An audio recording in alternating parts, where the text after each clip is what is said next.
മറ്റൊരു അപകട വിവരം കൂടിയുണ്ട്. ഇടുക്കി നെടുങ്കണ്ടത്ത് തൊഴിലാളികൾ സഞ്ചരിച്ച വാഹനമാണ് അപകടത്തിൽപ്പെട്ടത്. 5 പേർക്ക് ഈ അപകടത്തിൽ പരിക്കേറ്റു.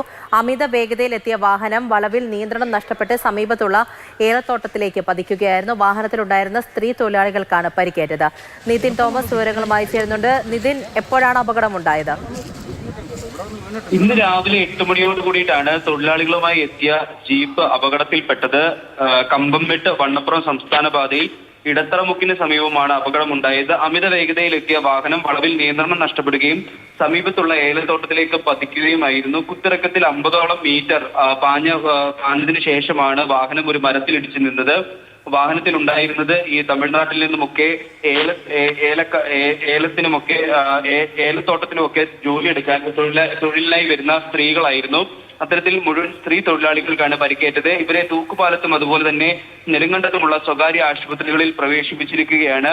മേഖലയിൽ ക്രാഷ് ബാരിയറുകളുടെ അഭാവമുണ്ടെന്ന് നാട്ടുകാർ പറയുന്നുണ്ട്. എന്നാൽ കഴിഞ്ഞ ഒരു 6 മാസത്തിനിടെ അതിർത്തി മേഖലയുമായി ബന്ധപ്പെട്ട് ഇത്തരത്തിൽ തൊഴിലാളികളുമായി വരുന്ന വാഹനങ്ങൾ അപകടത്തിൽപ്പെടുന്നത് ഇപ്പോൾ നിരവധി തവണ ഉണ്ടായിരിക്കുകയാണ്. അമിത വേഗതയാണ് പലപ്പോഴും ഇതിനൊരു കാരണമായി മാറുന്നത്.